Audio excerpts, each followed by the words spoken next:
நமசிவாய வாழ்க, நாதன் தாள் வாழ்க, இமைப்பொழுதும் எண்ணெஞ்சில் நீங்காதான் தாழ் வாழ்க. ஓம் நமசிவாய, ஓம் நமசிவாய, ஓம் நமசிவாய. குரு பிரம்மா, குரு விஷ்ணு, குரு தேவோ மகேஸ்வர, குரு சாட்சாத் பரம்பிரம்மா, தஸ்மை ஸ்ரீ குரவே நமக.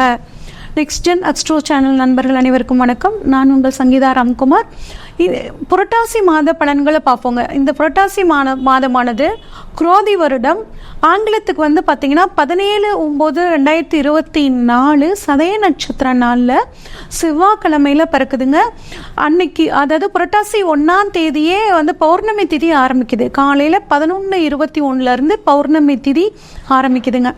இந்த புரட்டாசி 2ஆம் தேதி வந்து பார்த்தீங்கன்னா உங்களுக்கு 18/9/2024 அன்னைக்கு மகாலயபட்சம் ஆரம்பிக்குதுங்க. இந்த மகாலயபட்சம் நம்ம அதாவது இந்த வருடம் முழுக்க நம்ம மூத்தோர் கடன் நம்ம எது செய்யினாலும் சரிங்க, வீத்தோர் கடன் செய்யினாலும் இந்த மாதங்கள் நம்ம வந்து அவங்களுக்கு கொடுக்கக்கூடிய அந்த திதி ஆகட்டும், தர்ப்பணம் ஆகட்டும், நமக்கு ஒரு நல்ல பலனை கொடுக்கக்கூடிய ஒரு அற்புதமான மாதம். அதுவும் குறிப்பாக இந்த புரட்டாசி மாதம் வரக்கூடிய அமாவாசை, மகாலய அமாவாசைன்னு சொல்லுவாங்கங்க. அந்த அமாவாசை அன்னைக்கு நம்ம முன்னோர்களை நினச்சி நம்ம வந்து வழிபாடு பண்ணுறது மிகச்சிறந்த ஒரு யோகத்தை கொடுக்கும். அது மட்டும் இல்லாமல் இந்த மாதம் முழுக்க நம்ம வந்து அன்னதானம் பண்ணுறது வந்து பார்த்திங்கன்னா நம்மளோட நீத்தாருக்கு போகும் அப்படிங்கிறது ஒரு நம்பிக்கை. முடிஞ்ச வரைக்கும் இந்த மாதம் நீங்கள் வந்து உணவு தானம் பண்ணுறதும் நீர் தானம் பண்ணுறதும் ரொம்பவே நல்லதுங்க. புரட்டாசி மாதம் 16ஆம் தேதி புதன்கிழமை 2/10/2024 அமாவாசை. அடுத்து புரட்டாசி மாதம் 17ஆம் தேதி வியாழக்கிழமை 3/10/2024 அன்னைக்குங்க நவராத்திரி ஆரம்பிக்குது. மிகச்சிறப்பான நவராத்திரி பண்டிகை. புரட்டாசி மாதம் 25ஆம் தேதி வெள்ளிக்கிழமை 11/10/2024 அன்னைக்கு ஆயுத பூஜைங்க. அடுத்து புரட்டாசி மாதம் 26 சனிக்கிழமை 12/10/2024 அன்னைக்கு விஜயதசமி பண்டிகைங்க. இது வந்து அதாவது நாடு முழுவதும் மிக சிறப்பாக கொண்டாடக்கூடிய ஒரு மிக அற்புதமான பண்டிகை இந்த புரட்டாசி மாதத்தில். அடுத்து புரட்டாசி மாதம் 31ஆம் தேதி வியாழக்கிழமை 17/10/2024 அன்னைக்கு பௌர்ணமிங்க. இந்த மாதத்தில் 2 பௌர்ணமி வர்றது மிகச்சிறப்பான ஒரு விஷயங்க. அதே மாதிரி மகாலய அமாவாசையும் இந்த வருஷத்தில் ரொம்பவே சிறப்பு. இது வந்து இந்த மாதத்தோட சிறப்புகளை பார்த்துட்டோங்க. அடுத்து கிரக நிலைகள் இந்த மாதத்தில் எப்படி இருக்குன்னு பார்ப்போம். ரிஷபத்தில் குரு இருக்காருங்க, மிதுனத்தில் செவ்வாய் இருக்காரு, மாத தொடக்கத்தில் சிம்மத்தில் புதன் இருக்காருங்க. செப்டம்பர் 19க்கு பிறகு வந்து பார்த்தீங்கன்னா கன்னி ராசிக்கு போகிறாரு. அடுத்து அக்டோபர் 6ஆம் தேதிக்கு பிறகு வந்து பார்த்தோம்னா துலாம் ராசிக்கு போகிறாருங்க. துலாம் ராசியிலேருந்து கன்னி ராசிக்கு போகிறாரு. கன்னி ராசியில் வந்து பார்த்தீங்கன்னா சூரியன் இருக்காரு, சுக்கிரன் இருக்காரு, கேது இருக்காருங்க. மாதம் முழுவதும் புரட்டாசி மாதம் முழுவதும் சூரியன் கண்ணிலே இருப்பாருங்க. கேதுவும் அப்படியே தான். அந்த 2 கிரக நிலைகளில் எந்த மாற்றமும் கிடையாது. சுக்கிரனை பொறுத்த வரைக்கும் வந்து பார்த்தீங்கன்னா செப்டம்பர் 19ஆம் தேதிக்கு பிறகு துலாமுக்கு போகிறாருங்க. கும்பத்தில் சந்திரன் இருக்காருங்க. அதே மாதிரி சனி வக்ரமாக இருக்காரு. மீனத்தில் ராகு இருக்காருங்க. இதுதான் இந்த மாதத்தோட கிரக நிலைகள்ங்க. இப்போ நம்ம ஒவ்வொரு ராசிக்கும் இந்த புரட்டாசி மாத பலன்கள் எப்படி இருக்குன்னு பார்ப்போங்க.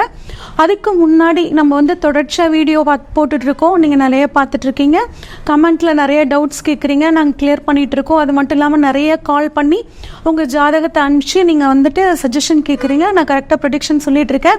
இன்னும் மேலும் நீங்கள் வந்து ஜாதகம் பார்க்கணுன்னு விருப்பப்படுறவங்க ஸ்க்ரீனில் தெரியிற வாட்ஸ்அப் நம்பருக்கு கால் பண்ணுங்கள். உங்களுக்கான முழு ப்ரெடிக்ஷன்ஸை தெளிவாக சொல்கிறேங்க. ரிஷபராசிக்காரங்களுக்கான புரட்டாசி மாத பலன்கள் எப்படி இருக்குன்னு சொல்லி பார்ப்போங்க. ரிஷபராசியில் கிருத்திகை நட்சத்திரத்தோட 2, 3, 4 பாதங்கள், ரோகிணி நட்சத்திரத்தோட 1, 2, 3, 4 பாதங்கள், மிருகசீரிட நட்சத்திரத்தோட 1, 2 பாதங்கள், ஆக மொத்தம் 9 நட்சத்திர பாதங்கள் இருக்குங்க.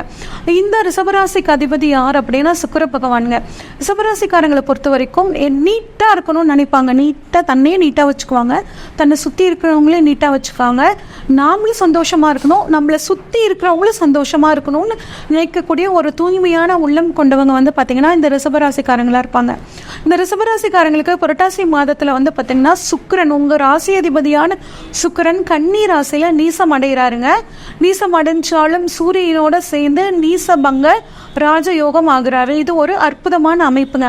ஆனால் இதில் ஒரு சின்ன விஷயம் என்ன அப்படின்னா, ராசியாதிபதி நீசம் ஆகுறனால உங்கள் மனசை வந்து நீங்கள் தெளிவாக வச்சுக்கணுங்க. எந்த விதமான குழப்பமும் வேண்டாம், எந்த பெரிய யோசனைகள் யோசிச்சுட்டே இருக்க வேண்டாங்க. நீங்கள் தெளிவாக யோசிங்க. தெளிவாக முடிவெடுத்தீங்கன்னா இந்த மாதம் முழுக்க முழுக்க உங்களுக்கு ரொம்பவே சூப்பராக இருக்கும். அந்த விபரீத ராஜயோகத்தை பயன்படுத்திக்கிட்டிங்கன்னா பொருளாதாரத்துலேயும் ஒரு நல்ல முன்னேற்றம் இருக்குங்க. எதையும் யோசிக்காமல் செய்யக்கூடாது. திட்டம் போட்டு செஞ்சிங்கன்னா எல்லாமே சக்ஸஸாக இருக்குங்க. கொஞ்சம் பொறுமையாக நிதானமாக இருங்க. பழைய கடன் தீரக்கூடிய ஒரு அற்புதமான அமைப்புங்க. பெரிய அளவில் புதிய கடன் வாங்கிடாதீங்க. உங்களோட ராசியிலேயே ஜென்ம குரு இருக்கார். அதனால தான் நான் இவ்வளோ விஷயங்களை சொல்கிறேன், பொறுமையாக இருங்க அப்படின்னு சொல்லிட்டு. அது மட்டும் இல்லாமல் செவ்வாய் உங்களுக்கு 2ஆம் இடத்துல இருக்கார். எப்பயும் பொறுமையாக இருக்க உங்களுக்கு இந்த சமயத்தில் செவ்வாய் 2ஆம் இடத்துல இருக்கிறனால கொஞ்சம் வேகமான வார்த்தைகள் வரும். அதை கொஞ்சம் கவனிச்சுக்கோங்க.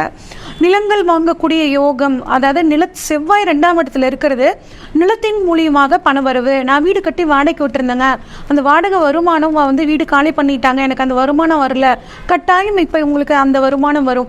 நிலம் விற்கலான் இருந்தேங்க, நிலம் விற்க நானும் சொல்லிக்கிட்டே இருக்கேன், நிலம் விற்க மாட்டேங்குது, இப்போ எனக்கு நிலம் விற்குமா? கட்டாயம் நிலம் விற்று அதன் மூலியமாக உங்களுக்கு பணம் வரும். ரியல் எஸ்டேட்டில் இருக்கவங்களுக்கு ரொம்பவே சூப்பராக இருக்கும். கன்ஸ்ட்ரக்ஷன் ஃபீல்டில் இருக்கிறவங்களுக்கும் வந்து ஒரு அருமையான சூழலாக இந்த மாதம் இருக்க போகுதுங்க.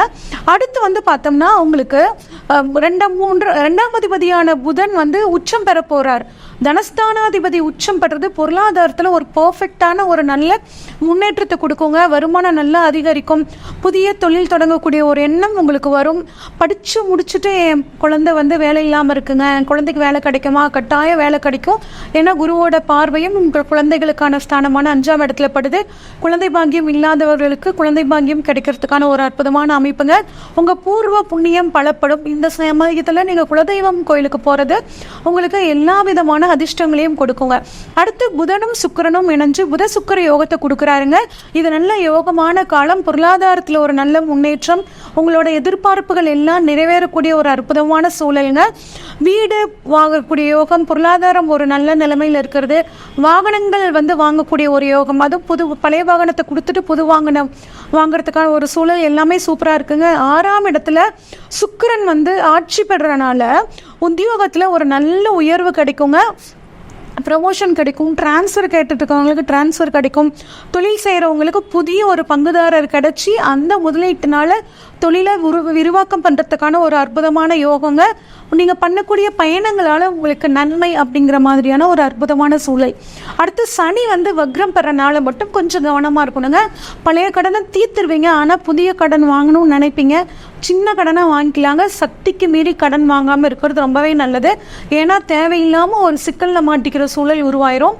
உடன் பிறந்தவங்க கிட்ட ரொம்ப கொஞ்சம் கனிவாகவும் பாசமாகவும் நடந்துக்கிறது ரொம்பவே நல்லதுங்க. பிஸ்னஸ் பார்ட்னர்ஸை பொறுத்த வரைக்கும் நீங்கள் புதுசாக சேர்த்துவங்கன்னு சொன்னேன், அவங்களோட பேக்ரவுண்ட் என்ன, அவங்க கேரக்டர் என்ன, அந்த மாதிரி தெரிஞ்சுக்கிட்டு அவங்கள நீங்கள் பிஸ்னஸில் சேர்த்துக்கிறது நல்லது. படிக்கக்கூடிய மாணவர்கள், குறிப்பாக போட்டித் தேர்வு எழுதக்கூடிய மாணவர்களுக்கு இந்த மாதம் அற்புதமான மாதமாக இருக்குங்க. இதை வந்து நீங்கள் பயன்படுத்திக்கிறது ரொம்பவே நல்லதுங்க. குறிப்பாக வந்து சீனியர் சிட்டிசன்ஸ் உங்களோட உடல் ஆரோக்கியத்தில் கொஞ்சம் கவனமாக இருக்கிறது நல்லதுங்க. 6ஆம் அதிபதியான சுக்கிரன் ஆட்சி பெறனால உடல்நிலையில் ஓரளவுக்கு நல்ல முன்னேற்றம் இருக்கும். இருந்தாலும் நீங்கள் நல்ல ஒரு மருத்துவ உதவி எடுத்துக்கிட்டிங்கன்னா சீக்கிரம் உங்கள் உடல் நிலை வந்து மேம்படுறதுக்கான நல்ல வாய்ப்புகள் இருக்குங்க. அதே மாதிரி உங்கள் குழந்தைங்க உங்களை கண்டுக்கலன்னு நினச்சிட்டு இருக்கிற இந்த ராசிக்காரங்களுக்கு வந்து பார்த்தீங்கன்னா குழந்தைங்களோட அன்பு இந்த மாதம் பரிபூர்ணமாக கிடைக்கும். இது வரைக்கும் நம்ம பார்த்தது எல்லாம் பொதுவான பலன்கள் தாங்க. நான் சொன்ன இந்த விஷயங்கள் உங்களுக்கு பிடிச்சிருந்ததுன்னா இந்த வீடியோவை உங்கள் ஃப்ரெண்ட்ஸுக்கு ஷேர் பண்ணுங்கள். பிடிச்சிருந்தா லைக் பண்ணுங்கள். உங்கள் டவுட் ஏதாவது இருந்தால் கமெண்ட் பண்ணுங்கள். அது மட்டும் இல்லாமல் உங்கள் வாழ்க்கையில் எல்லா விதமான சந்தோஷங்களும் கிடைக்கிறதுக்கு எல்லாம் வல்ல இறைவனை பிரார்த்தித்துக் கொள்கிறேன். நன்றி, வணக்கம்.